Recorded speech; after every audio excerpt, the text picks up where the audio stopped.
He did have a deal with Netflix, and then there's some news that came out, so he's not going to be around.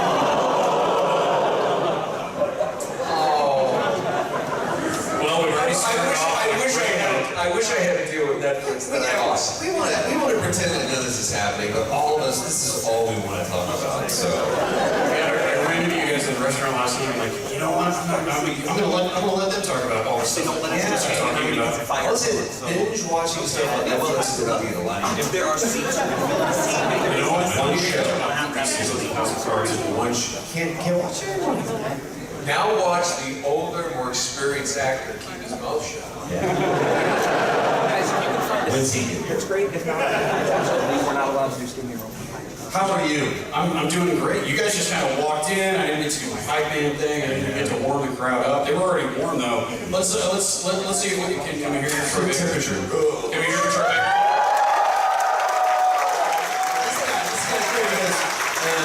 This guy's like, I'll see. And then this guy's Nolan North. Nolan North.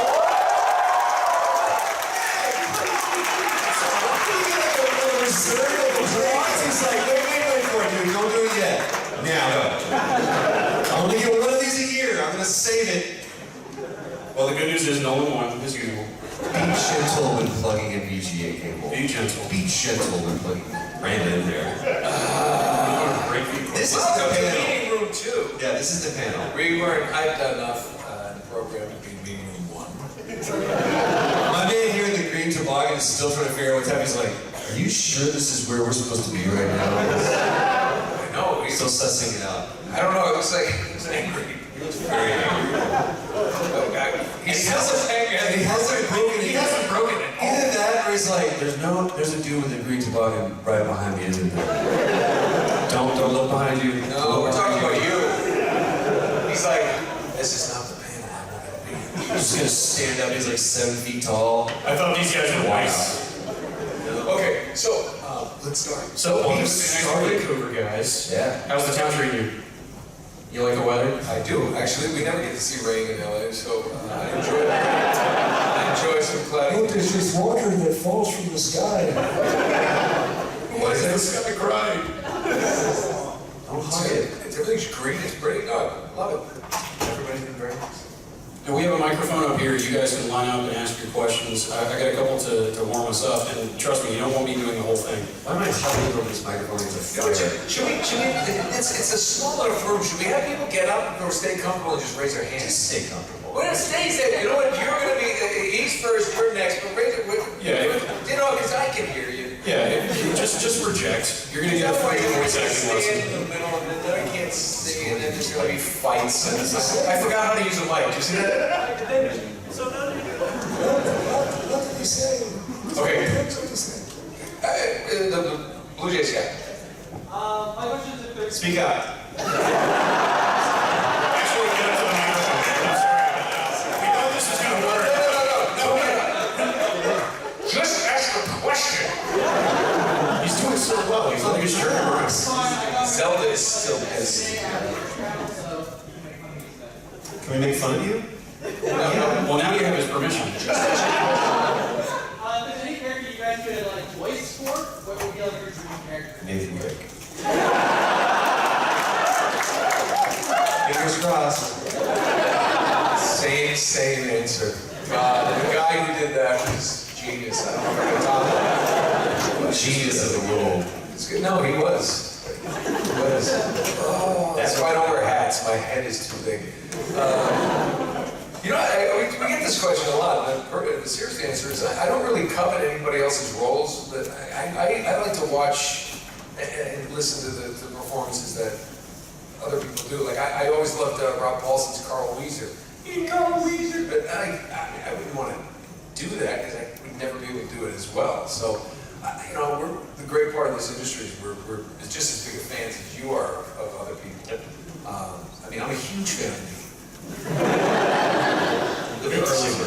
My early work. In the voice of McConaughey, your future self is your own greatest hero. Before I sold that. The next question was right there, Jen. Go ahead. This one's for Troy. Yeah. Why didn't he would show up? Thank you. You're welcome.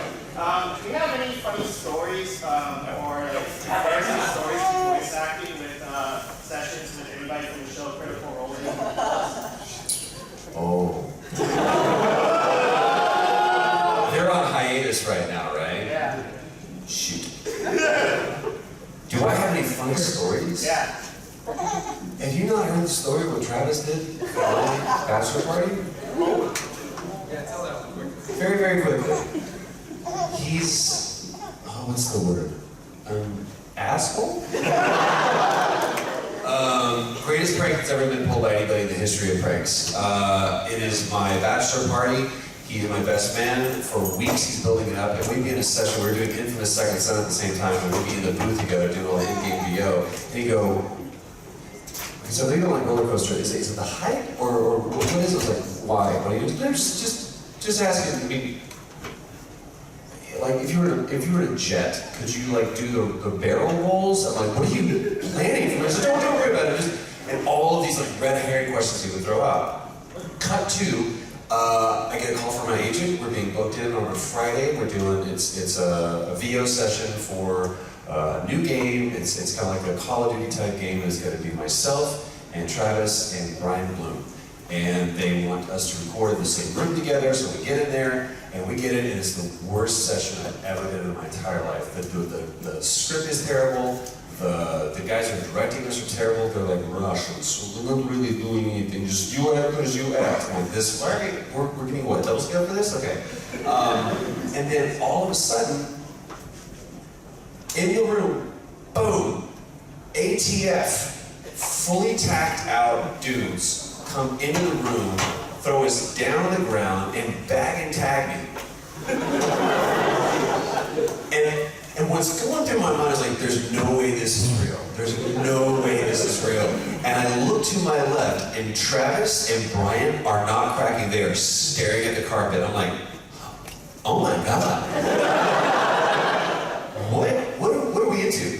They throw me to the back of a van. I'm serious, like hands and not comfortable, like I'm in pain. And then, not too much pain, it still hurts. Bag on my head, everything, drive me around, and just stop, open the back, and they're like, do you know where you're being detained today? I'm like, I'm not saying a thing, I'm not saying a word. And they go, they take the bag off, and it was like, or they're sitting there, and it was like, do you know where you're being detained? What's your name? It was like, Troy. Shit.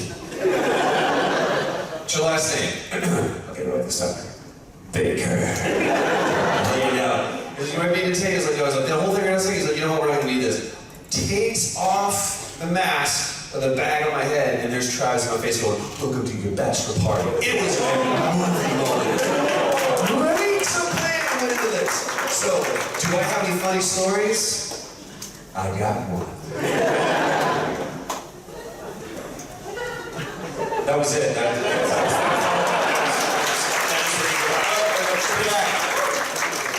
What advice do you guys give to someone looking to get in the industry as a voice actor in terms of training and learning? Oh, in terms of training. The best thing I've seen is D. Bradley Baker has a website called iwanttobeavoiceactor.com where he I know. It's great, but you know what? I remember it. And what it is, it literally gives as much of the practical experience of somebody who wants to just find out about making voice tapes, getting an agent, what to expect. And he consulted. He asked me questions. He asked Troy. He asked a bunch of people in the industry. It's literally one of the most practical places to do that. The only other advice that I think we always give is the fact that you can do. I know what I mean. My mother can do amazing, silly voices. She can't act. Oh God, she was an actor years ago. Theater.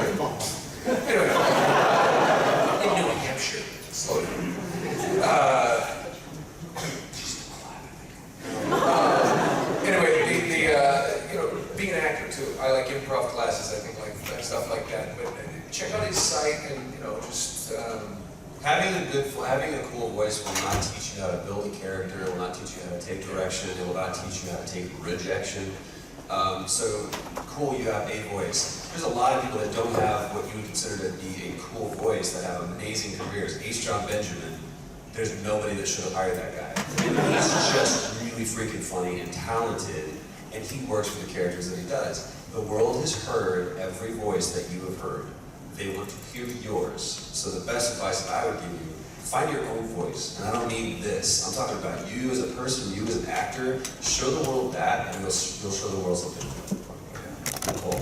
Yeah, come on, guys. Only one. Yeah.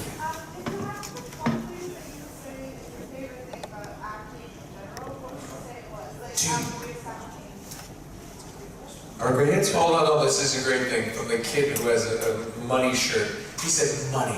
Let me tell you something. I spent more years of my life broke than having anything. So if you get into it, if that's it, it goes back to the previous question. If you want to get into it, to be rich. No,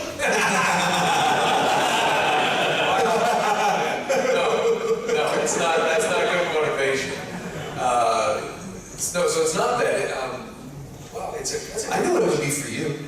Oh, I guess we're doing this now. Listen, yeah, I think for you, your favorite thing about this is that every day you get to be somebody or something different every day. Well, I did that when I was a waiter. I have severe mental problems. Severe. It actually is kind of true because we talked about it. The best part of the, especially with voiceover, is I think it's a function to like my ADD is just like, yeah, I get to play multiple things. What's frustrating about my on-camera stuff is I'm always this. I'm always, and if this, so most casting people in Hollywood is a doctor, a lawyer, Creepy dad. creepy dad, politician, just I played so many lawyers, and it's like I think I could probably handle myself in the courtroom. I say that stuff. But when voiceover, you're anything, anyone, any color, any race, any gender. I mean, I've had that old grandmothers before. It's like, and then just like Beaver. Linsky, breadwinners, enjoy that. How about you? Is it the hats? Yeah. Mainly the hats. I mean, there's a favorite thing about this. That's a fantastic question. I'm not a good favorite answer person. What do you like about it? Well, no, it's everything he said too. It's like I get to be something different because I think if I had to be. There's a beauty of like, hey, I'm on a show and this is all I have to do for the next 5-6 years of my life is be this character, and you get to grow and evolve the character over time. This is a really cool thing. But there's like, I kind of want to be something different for a little bit. So there is the element of that. For me, it's been, I think I've learned more about myself and what truly interests me and what challenges me because of this. And this is true of all of us. We would do this. Don't record this. We would do this for free. Sorry. But no, we've been doing this. I love what he says about this. He's like, the stuff that used to give me detention is now paying me as an adult. And it's the best part of that is like, we would do this on a street corner and with a placard, whatever. But it's the fact that someone says, hey, why don't you do this vocationally? So that's the best thing, is that we literally get to live out our dreams as kids, as adults. That's the best part. Another thing that I always find is it's really cool to be able to get to work with people that, I'm just as big a fan of as you are. I mean, like Rob Paulson, Maurice LaMarche are here. It's like Pinky the Brain. And now we're having breakfast and sharing, swapping stories. Frank Walker. Frank Walker. And Frank Walker's like truly a friend of mine now. Yeah. Like I'll go out and do things, we golf together, go do things. And, you sit there, what should we do? Since before I was born, he's Freddie. I mean, that's amazing. So, so that's happening. Dad? He's come back. All the way in the back. Who would win in a fight, Sam or Nathan? Go ahead. Well, clearly Nathan, because the entire franchise rested on his shoulders. No, but no, here's the thing, it'd be a slap fight, and actually he'd probably, get on top of the put like, do that spit thing where you get a little nitty sort of You all did that, right? Just my teachers? Just Sister Ann. Are you? This guy right there. Do you ever get tired or injured when you're like acting? Injured? Yeah, I mean, Those are called stunt, man. are you talking about in the booth? Or on stage. Like acting in general, or just.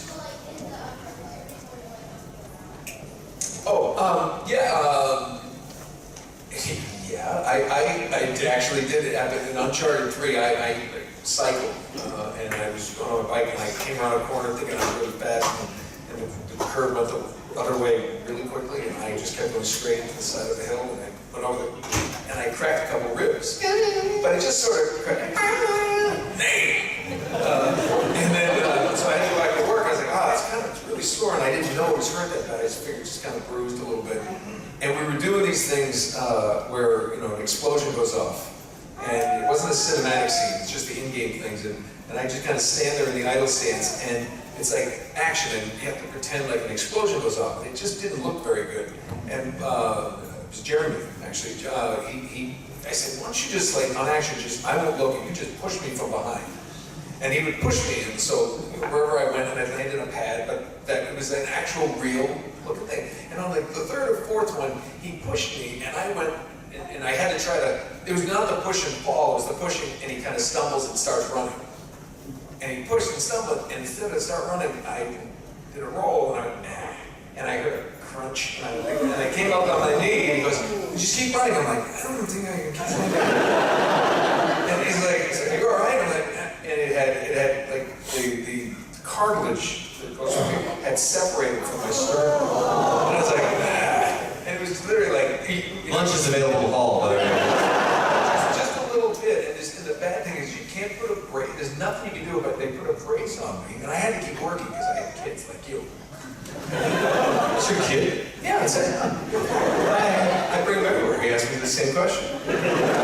So that's how it happened. And we finished it. There's a funny scene where we had to do the scene where, remember Nate in the boat, he's water gets a button, you have to push that thing off.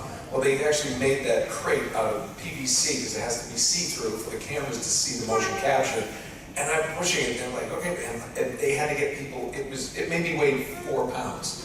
They had to get guys who weren't in the suits to make it look like I was lifting it because I couldn't lift. And I was like, a feather, thank you. I was like, and then every time you jump, but it's one of those injuries, you sneeze, you breathe, everything hurt. And they're bracing, I'm gonna be good. I haven't been on the bike since. I will say that we have amazing stunt performers, stunt coordinators that especially with the big action scene, like I just finished directing Shadow of War, the new Lord of the Rings game, and we had Tom Williams, who was an amazing stunt coordinator. He's done stuff on Avengers, he's done stuff, everything. Tom Williams is one of the guys in Hollywood for stunts. He can make me look like a badass. That shows the level of skill that he has.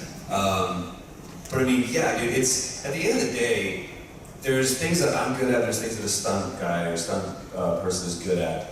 And the difference is understanding when you need to turn that over to somebody else. And I've seen the beauty of a stunt person. If you're a stunt person, you are fortunate enough to be one.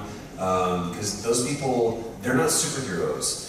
They just fall for a living. Like I saw somebody do a big stair fall. And I was like, how do you do that and not get hurt? He goes, oh, you get hurt. It's like physics doesn't react differently to one. They have a different physical intelligence. They have a physical intelligence, some people. And I want to add something to that. I hate to interrupt. I don't. They offered me stunt people. I don't want to be the guy going, you didn't have a stunt guy? Oh, they were there. I was like, no, I got this. I can do it. And he just said, well, yeah, it was fun. It's like playing. After that, I noticed the rest of 3 and then Uncharted 4, there's stuff people like, Brandon, why don't you just come over here? We're gonna have him do that. It's like sometimes I would go do a jump and it'd be like, yeah, that just doesn't look manly at all. Some guys can come over, you know, he's got shoulders. He can do this jump, his arms, his legs swing, and like, I couldn't do that. Somebody decided. Look at this guy making decorum, huh? You know what? I'll tell him to shut up. I'm gonna get up to the mic and go, now I've got one. What would you like to say? Hello. That's it? He just starts breaking out. Thank you so much. Let's hear it for me. Let's hear it.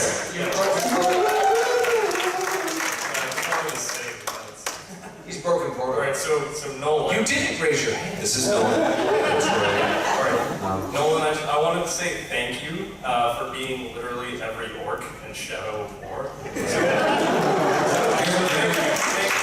You're welcome. I'm never doing it again. Now, Troy, Just. now I want you to kind of say like a similar thing. Do you have any like similar funny stories, but with Nolan on the set with Uncharted 4?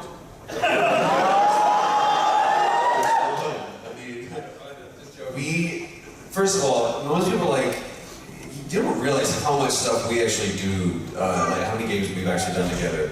We just shot a Mordor together, and that to this day is one of the funnest days I've ever had on set. And it was one of the most serious, heartbreaking scenes of the entire game. It was me, Nolan, Laura Bailey, and John DiMaggio, and JB Blanc. I laughed so hard, I ruptured things, the organs that I didn't know that I had. John DiMaggio. John was on fire. He played the Hammer of Sauron, and he was just like, I will be everyone. And it's like, dude, come on, man. And it just, and then Nolan would chime in, and then I can't contribute because I'm laughing, so I'm finding the breath to laugh so hard.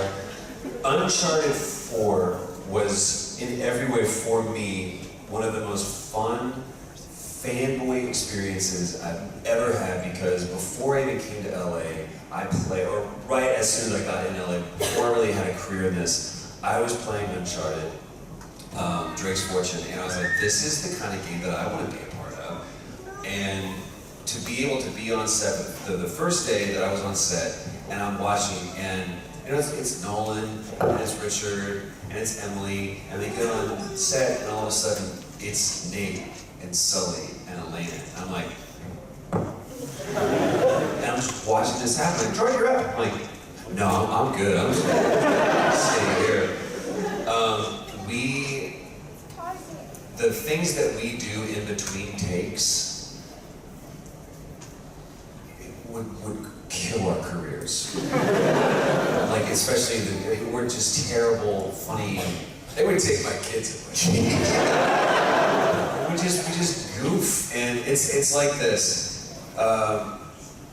If you watch football, you know, you see these guys, and these 11 dudes between the plays are like cracking jokes, and they're, you know, talking smack and all this stuff, and then set, and you see these guys go, and they're laser focused. Because for the next 3 seconds, the only thing that matters is the man that's in front of them and who has the ball. Sports analogy. It's the time. That's not football at all. Shut up, let me have this. But if you, it's the same thing with acting. You know, I've seen actors that try to stay in the moment. Man, if that's your process, go for it. But all I know is that my character is in this moment, or is in that moment, and I'm in this moment. And I don't need to be in that moment until that moment happens. So stay loose. So if you're an actor, if you feel that you need to Daniel Day-Lewis and just go all the way, go for it. But in the words of Sir Laurence Olivier, my dear boy, it's called acting. So let that moment be what that moment is, because then you're in it with other actors who are doing their thing too, not just in the moment you're trying to create, but you're in the moment that's being created. What's up? I turned that thing around.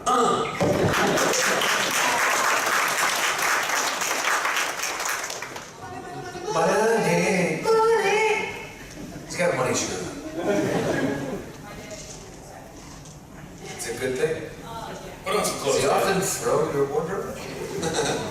Okay, let's go with the question. What do you like? I'm yes, that's called. Nope. Because you like Destiny, Destiny, everyone knows Destiny 2 came out. We have download coming in December, I believe. There you go. Thank you. Somebody represented from Somebody's publicity. There you go.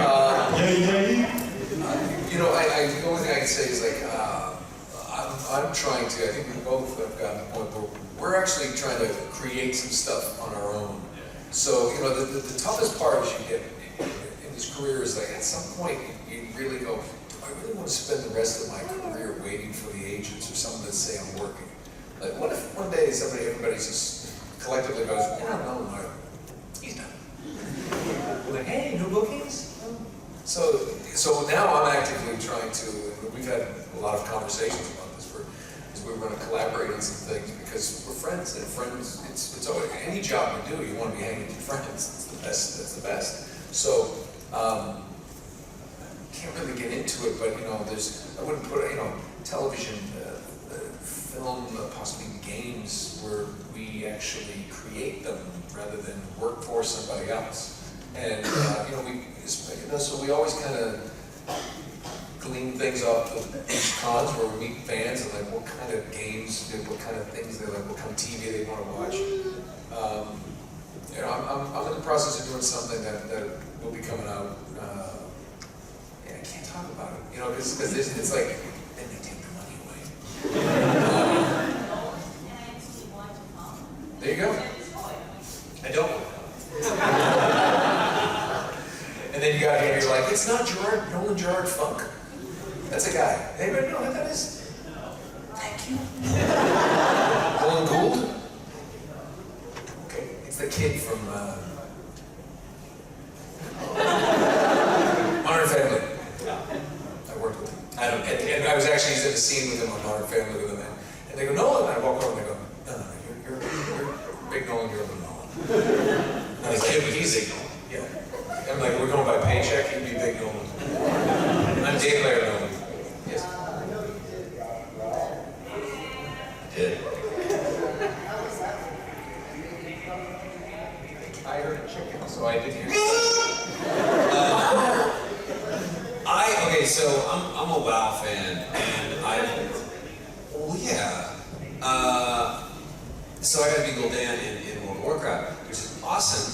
And then they do the movie, and the guy that they used, they mocapped. I was like, I could have done that. That's my story. Nolan. Yeah, but I don't remember what I did. There's so many jobs. I have so many jobs.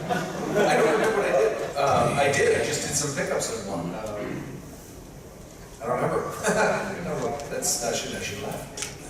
I don't remember. That guy, it looks like Drake. There's a Drake back there. Yeah, I know it. Uncharted 4 one. As such a prevalent voice actor in voicing in so many games, do you ever find it weird that when you play a game yourself, you're basically shooting a character that's using your voice? If I've done my job, no. Seriously, because I've spent the last 100 hours, literally the last 100 hours, I spent 100 hours playing Shadow of War. I'm going through Uncharted 4 DLC, Lost Legacy. I love, or playing Uncharted 4, or any game that, all I want to do is make a game that I want to play. But if I forget that it's me, I did my job. I don't want to go, because then I'm just... So that's kind of my thing. I'm gonna digress real quick. Are you cosplaying as Hunter S. Thompson right now? Stand up. Yeah, you with the bucket head. Oh. Do you need a Dr. Johnson? Well done, dude. I'm sorry. I saw that and just the sidebars and the votes begin to take hold. Well done, dude. I just saw you. My hat off to you, sir. Well done. Yes, thank you. And all this to you. Well done. John, right there. Yes. Yeah. Me? Yeah. Oh, George! There's a question for Troy, actually. I love you in The Last of Us, by the way. I was in that. You know, I was like a main character.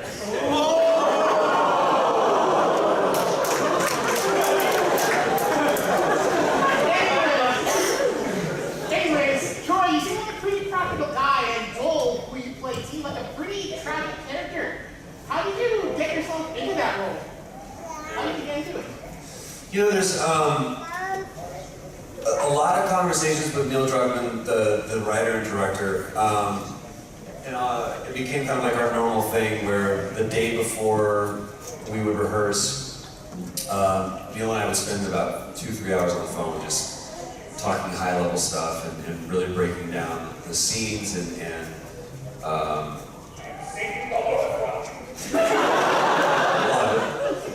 specifically like the role that Joel played in the scene. And David Milch, who's the creator of Deadpool, has something where it's like your only focus is to understand what's at stake in the scene. Why are we shooting this? And I really give a lot of credit to Neil because he's such a great director to work with, and he's patient, and he helps not only explain but help you understand, if you can understand the difference between those two.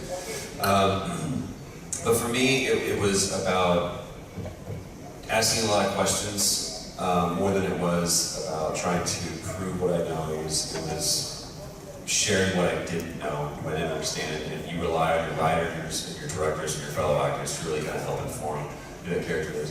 And in the end of the day, I think that approach really translates to what you see when you play the game, for sure.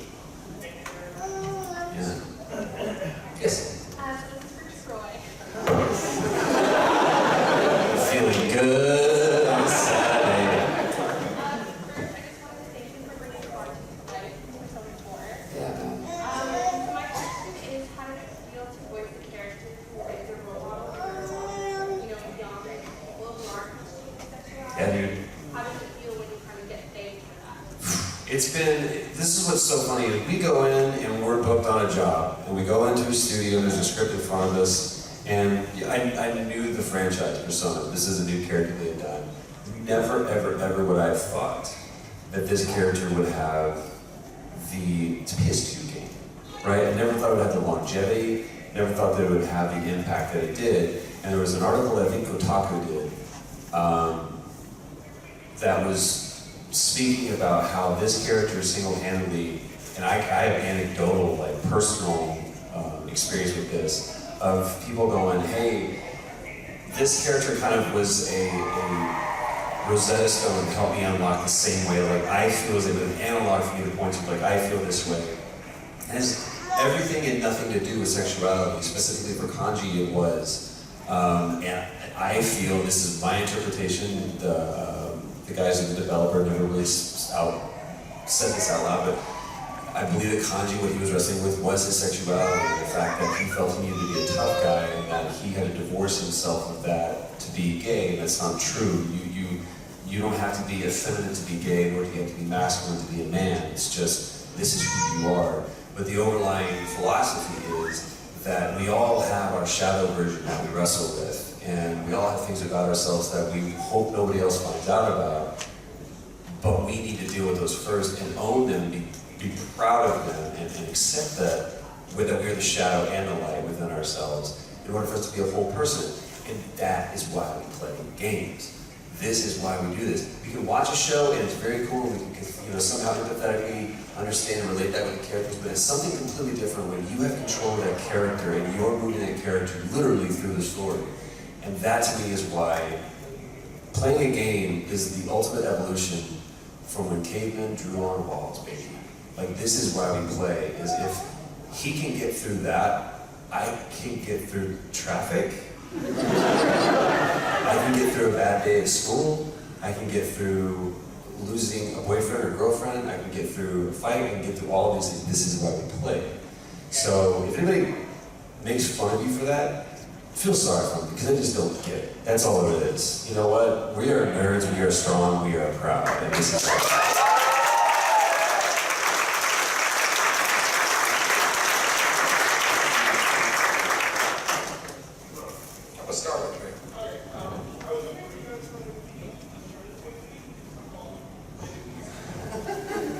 you know what? I always struggle with this because somebody records it somewhere. Having traveled there time to the future, it has literally been. I've heard about a movie since we did Drake's Fortune. It's gone through so many script changes, different writers, directors, Yeah, I mean, everything. And I found it a little odd that they announced Tom Holland right before Spider-Man Homecoming came out. And it didn't have some really good words about it. I mean, it didn't really, everyone was kind of, the studio was worried it wasn't going to perform well. And all of a sudden, it's kind of textbook. Let's announce this. There's no script, there's no director. And the funny thing is, normally, if I'm an actor, and Tom Holland has become an actor who, his people wouldn't let him do a movie unless they knew the script. What's the script? Who's directing? So when they say, oh no, he's going to be in it. Really? No, I mean, I would be like, well, yeah, I'd love to do it. Who's directing? Oh, we don't know. Well, you know, because what are they going to do? It's like, well, it's going to be Steven Spielberg. I'm in. It's going to be my cousin Woody. He's really from Kentucky. He really wants to do this. I might be busy. Was there a script? So, listen, it'd be fun to see one. A movie, I don't know what they'll do. It's so strange. I think that the entertainment industry makes such a big deal about we're going to make a movie out of that game when they should be making games out of movies more. Like my favorite thing is like one of my favorite books was always The Girl with the Dragon Tattoo. Strong female lead. Yeah, I would play that game. That'd be really cool. But no, they want to make movies. So, you know, 50 Shades of Grey game. There's some interesting VR applications for that series.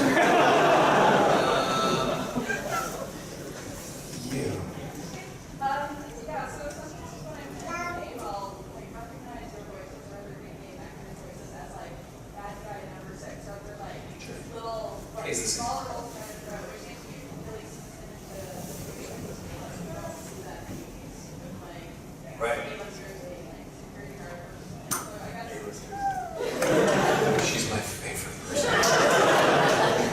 That's the beauty of the anonymity. Like, and especially we were talking about the, I'm sorry, I didn't mean to cut off the question. I was just going to ask, how do you recording sessions play out? Where it's to record, you try to record to or do you bunch of lines involved, or how do you roll like that? Oh yeah, I'll break it down into just two.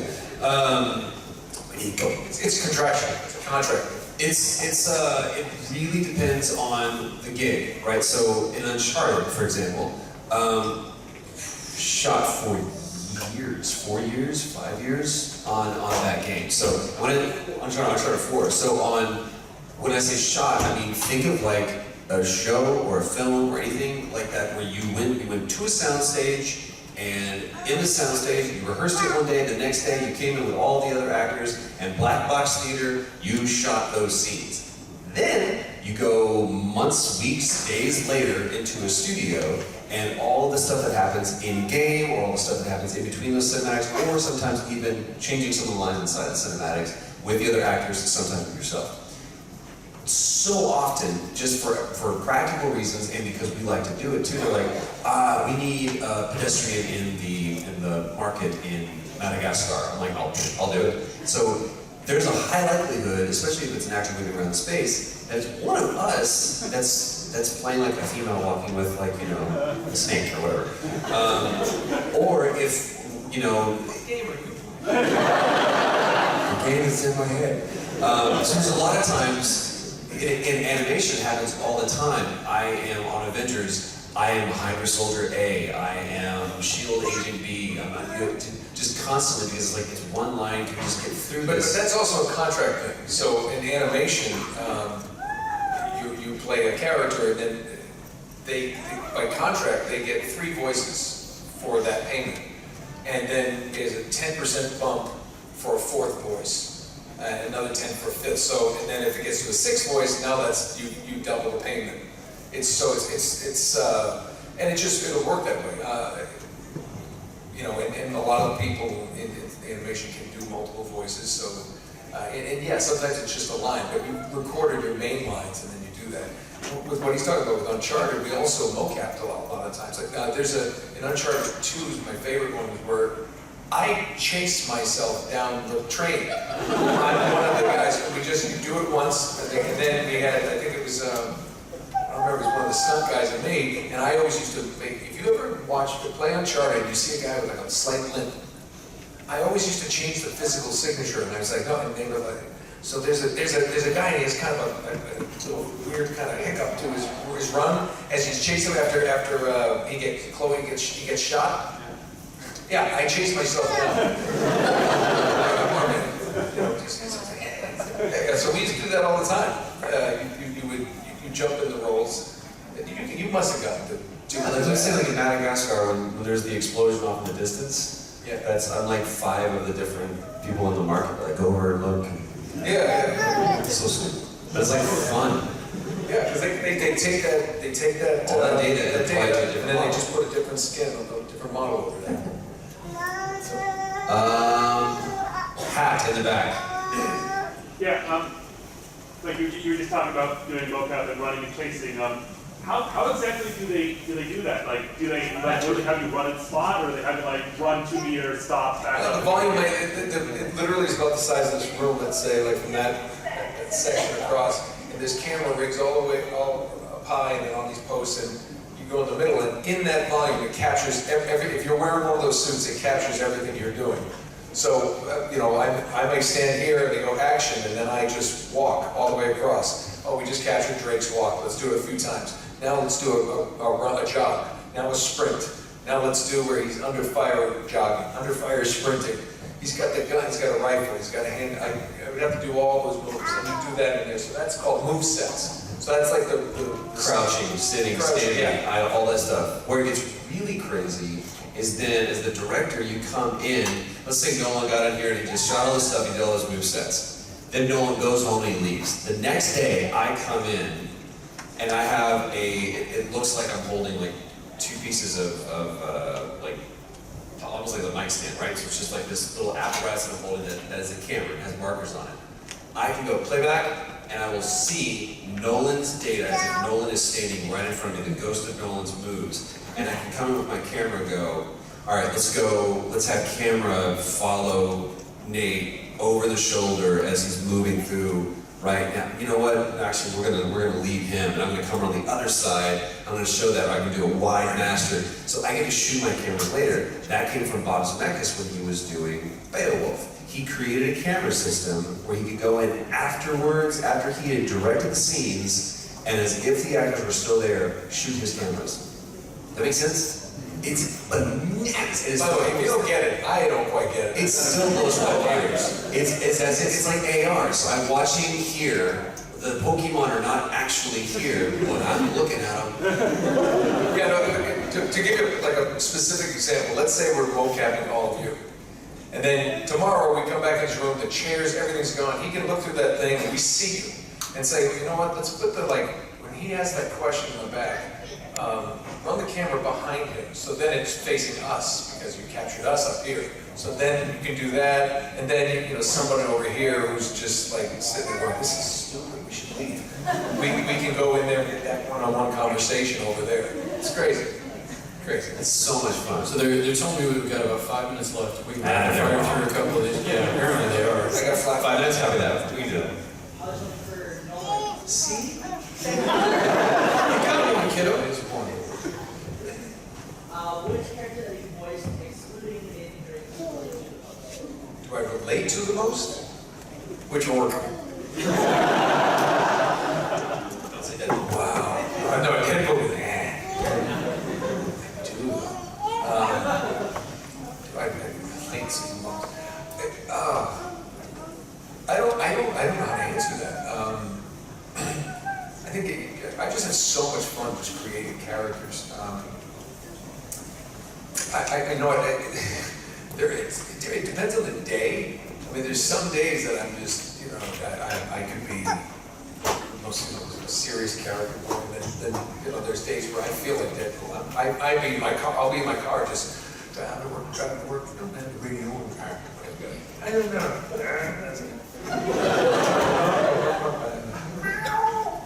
People next to the car going, Yeah, and I'll look over people looking over like going like this. I'll go ahead. I don't care.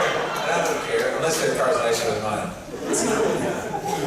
But yeah, I don't know. You know, like relate to nothing. I'll never relate to anything more than Nathan Drake because it was just me, being shot at. can I ask you a slight variant on that then? One that maybe hit you the most personally that really, you know, maybe hit the deepest, hurt, you know, broke you a little bit, that kind of thing?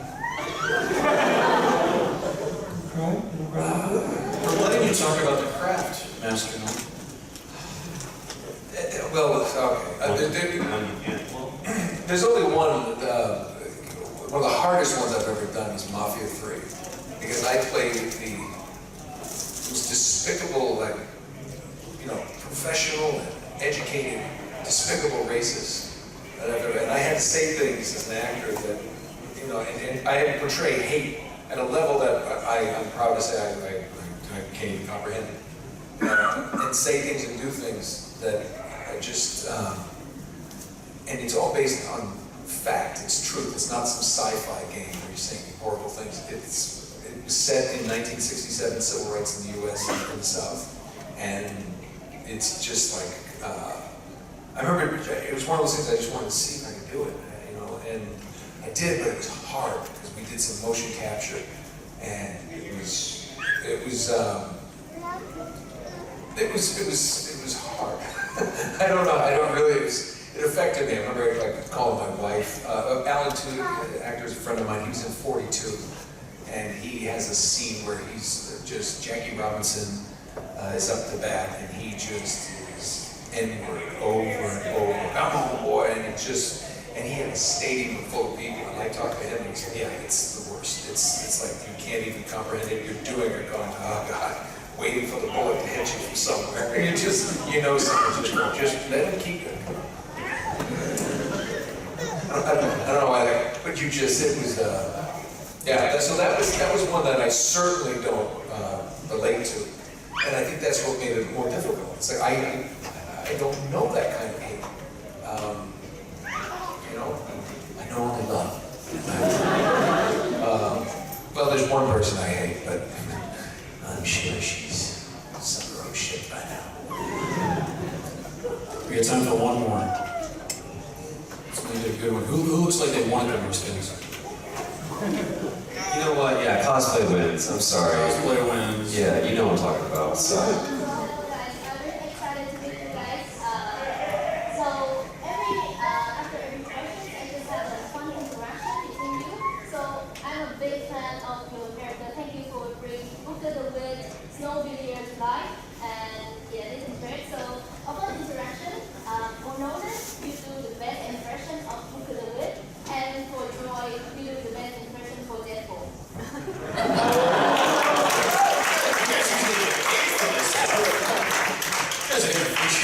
Do it. Booker DeWitt's just, no, I've never done it, just you. It's me with a bit of swagger. Just a bit of swagger, not a, I don't remember that. I can't believe it. I believe you, I can. I really don't remember. I'm not a very good gamer, but I can. Nolan, we can give vocal reference for you. You go first. You go first. Give me vocal reference. Much obliged. Much obliged. I'm doing who? Deadpool. Ryan Reynolds died. In Vancouver, you would do that? Wow. That wasn't even close. Give him another chance. No, don't. Yeah, do it. Do it.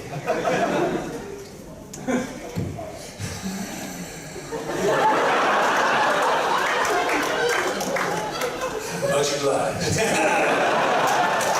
Hey, thank you guys for sharing this Saturday.